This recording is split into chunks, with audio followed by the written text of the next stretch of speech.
திண்டுக்கல் மாவட்டம் செம்பட்டியில் இயேசு வாழ்கிறார் ஊழியங்கள் நடத்தும் ஆசீர்வாத உபவாச ஜெப கூட்டம் மாதந்தோறும் 2வது வெள்ளி மற்றும் சனிக்கிழமை. இம்மாத ஜெப கூட்டங்கள் மார்ச் 7, 8. நேரம் காலை 9:30 மணி முதல் மதியம் 2:30 மணி வரை. தேவ செய்தி மற்றும் ஜெபம் சகோதரர் எல். வின்சென்ட்ராஜ். தெரிந்து கொண்டவர்கள் இரவும் பகலும் தேவனை நோக்கி கூப்பிடும் போது தாமதிப்பாரோ சீக்கிரத்தில் நியாயம் செய்வாரா? சகோதரி கலா வின்சென்ட்ராஜ். எந்த காரியத்துல நீங்க ஏங்கி எதிர்பார்த்து இயேசுவே என் மேல் இரக்கமாயிரும், எனக்கு இந்த காரியத்தை செய்யுங்கன்னு சொல்லி வந்திருக்கிறீங்களோ, நீங்க நம்பி வந்த காரியத்தை அவர் வாய்க்க பண்ணி உங்களை நடத்துகிறவர். அல்லேலூயா. இடம் வானத்தின் வாசல் எழுப்புதல் ஜெப மையம், செம்பட்டி, திண்டுக்கல். தேவ பிள்ளைகளே, இந்த உபவாச ஜெபத்தில் கலந்து கொண்டு தேவ ஆசீர்வாதத்தை பெற்று செல்ல உங்கள் யாவரையும் அன்போடு அழைக்கிறோம். மேலும் விவரங்களுக்கு 9498000449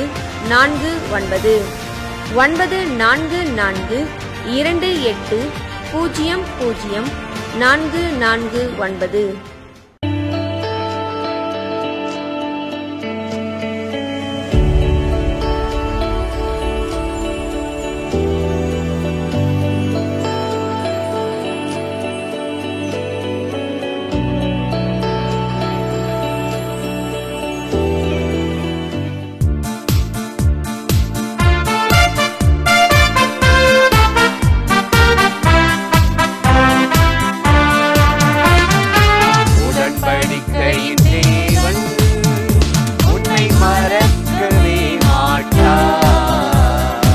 இரக்கங்களின் தேவன் உன்னை கைவிடவே மாட்டார்.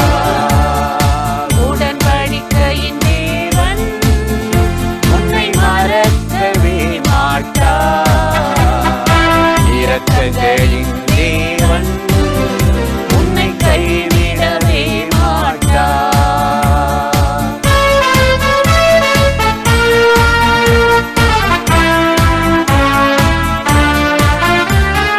சீயோனே கலங்காதே,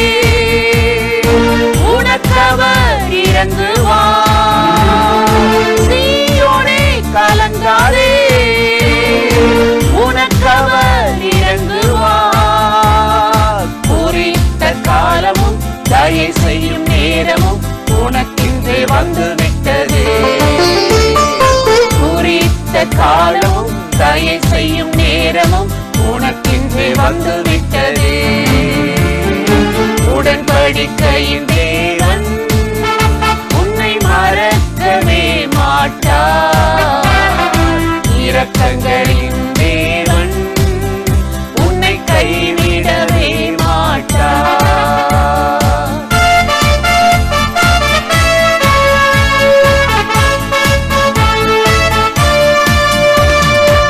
இரக்கங்களும் மன்னிப்பும் ஆண்டவரிடம் உண்டு. இரக்கங்களும் மன்னிப்பும் என் ஆண்டவரிடம் உண்டு. உண்மையாய் அவரிடம் திரும்பும் யாவரையும் மன்னித்து ஏற்றுக்கொள்வார். உண்மையாய் அவரிடம் திரும்பும் யாவரையும் மன்னித்து ஏற்றுக்கொள்வார். உடன்படிக்கையின் தேவன் அவை மறக்கவே மாட்டார். இரக்கங்களின் தேவன் உன்னை கைவிடவே மாட்டார்.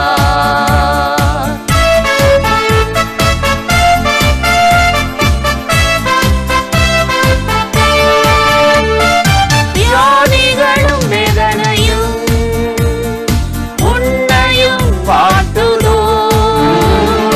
வியாதிகளும் வேதனையும் உன்னையும் வாட்டுதோ.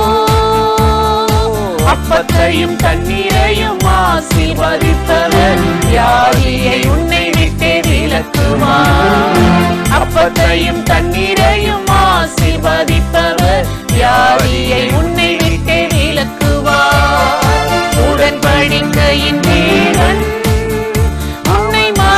மறக்கவே மாட்டார்.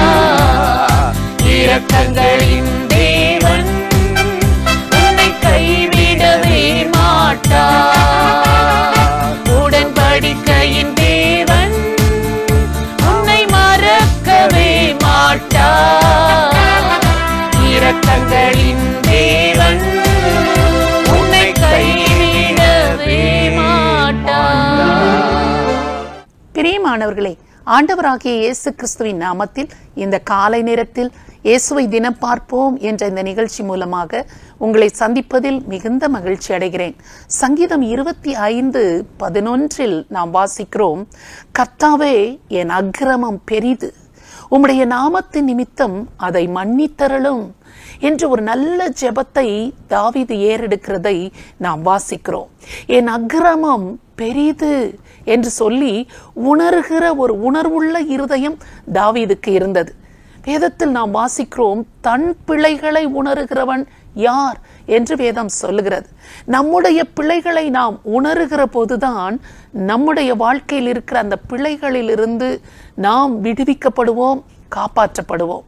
ஆதாமும் ஏவாளும் பாருங்கள், கர்த்தர் அவர்களை விசாரிக்க வருகிற போது ஆதாமும் ஏவாளும் தன் பிழைகளை உணர்ந்து ஒத்துக்கொள்ளாமல் ஒருவர் மற்றவர் மேல் பழி போட்டுக்கொண்டே இருந்தார்கள். நீர் எனக்கு தந்த இந்த ஸ்திரீ தான் இந்த பழத்தை எனக்கு கொண்டு வந்து கொடுத்தாள் என்று ஆதாம் சொல்லிவிட்டான். ஆனால் அந்த ஸ்திரீயை விசாரித்த போது இந்த சர்ப்பம் தான் என்னை வஞ்சித்தது என்று சொல்லி தன் பிழையை உணர்ந்து ஒத்துக்கொள்ள அவர்களுக்கு மனம் இல்லாததினால்தான் தேவனாகிய கர்த்தர் தம்முடைய சமூகத்திலிருந்து அவர்களை துரத்த வேண்டியதாயிற்று. ஆனால் தாவீதுடைய அனுபவத்தை பாருங்கள். அவன் நினைத்து ஆண்டவருடைய சமூகத்தில் தன்னை தாழ்த்தி, ஆண்டவரே என்னுடைய அக்கிரமம் பெரியது, நான் தான் மாற வேண்டும், மற்றவர்கள் மாறணும், அவர்கள் மாறணும், என்னுடைய பெற்றோர் மாறணும், பிள்ளைகள் மாறணும், கணவன் மாறணும், மனைவி மாறணும் என்று மற்றவர்களை குறித்து நான் சொல்லிக் கொண்டிராதபடி நான் தான் மாற வேண்டும். என் வாழ்க்கை சரியாக இருந்தால் எல்லாம் சீராகிவிடும் என்று சொல்லி தன் பிள்ளைகளை உணர்கிறவர்களாக, அன்றைக்கு தாவீது எப்படி தன்னை உணர்ந்து தாழ்த்தினானோ அதே போல தன் பிள்ளைகளை உணர்ந்து தாழ்த்துகிறவர்களாக நாம் இருப்போமானால் தேவனாகிய கர்த்தர் நமக்கு அவர் இறங்கி நம்முடைய பாவங்களை, அக்கிரமங்களை நம்மை விட்டு அகற்றி விடுவார். அதனால்தான் தாவீது சொன்னான், என்னுடைய அக்கிரமம் பெரியது என்று அவன் ஆண்டவருக்கு முன்பாக தன்னை தாழ்த்தி அர்ப்பணித்த போது, இயேசு என்ற பெயருக்கு என்ன அர்த்தம் என்றால், அவர் தம் ஜனங்களின் பாவங்களை நீக்கி அவர்களை ரட்சிக்கிறவர், மன்னிக்கிறவர் என்று அர்த்தம் என்று வேதம் சொல்லுகிறது. என் அக்கிரமம் பெரியது என்று யார் ஒத்துக்கொண்டு ஆண்டவருக்கு முன்பாக நிற்கிறோமோ, இயேசுவின் நாமத்தினால ஜெபிக்கிறோமோ, அவர்கள் ஒவ்வொருவரையும் ஆண்டவர் கட்டாயம் மன்னித்து அவர்களுக்கு வாழ்வை கொடுக்க அவர் இன்றைக்கும் உயிரோடு கூட இருக்கிறார்.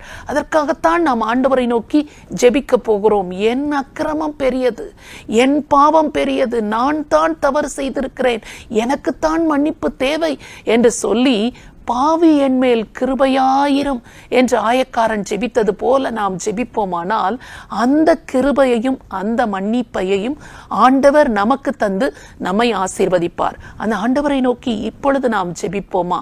பரிசுத்தமுள்ள நல்ல தகப்பனே, இந்த அருமையான காலை நேரத்திற்காக நாங்கள் உம்மை நன்றியோடு ஸ்தோத்திரம் பண்ணுகிறோம்.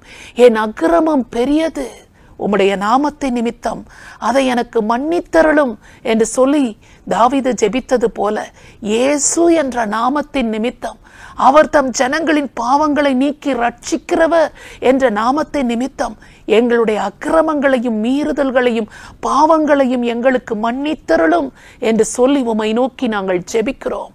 எங்களோடு இணைந்து யாரெல்லாம் ஆண்டவரே என் வாழ்க்கையை மாற்றும், என்னை பரிசுத்தப்படுத்தும், ஆண்டவரே என்னுடைய அக்கிரமம் தான் பெரியது, நான் தான் மாற வேண்டும் என்று சொல்லி உம்முடைய உதவியை நாடி யாரெல்லாம் ஜெபிக்கிறார்களோ அவர்கள் ஒவ்வொருவர் மீதும் கிருபையாயிருந்து அவர்களை மன்னிக்கவும் ஆசீர்வதிக்கவும் அவர்கள் வாழ்க்கையை நீர் உயர்த்தவும் வல்லவராயிருக்கிறீர். இந்த கால நேரத்தில் யாரெல்லாம் இப்படி ஜெபிக்கிறார்களோ அவர்கள் மேல் தேவ பிரசன்னம் இறங்கி வந்து அவர்களை ஆசீர்வதிக்கட்டும். அவர்கள் மீறுதல்கள், அக்கிரமங்கள், பாவங்களை அவர்களை விட்டு அப்புறப்படுத்தி அகற்றிவிட்டு அவர்களை பரிசுத்தமுள்ளவர்களாய் வாழ வைக்கட்டும் என்று உம்மை நோக்கி நாங்கள் ஜெபிக்கிறோம். இயேசு கிறிஸ்துவின் நாமத்தில் ஜெபிக்கிறோம் நல்ல பிதாவே, ஆமென். இந்த நிகழ்ச்சி உங்களுக்கு மிகுந்த ஆசீர்வாதமாக இருந்திருக்கும் என்று நிச்சயமாய் நாங்கள் நம்புகிறோம். நீங்கள் பெற்ற நன்மைகளை எங்களோடு கூட பகிர்ந்து கொள்ளுங்கள், மற்றவர்களுக்கும் ஷேர் பண்ணுங்கள். கர்த்தர் உங்களை ஆசீர்வதிப்பாராக. ஆமென்.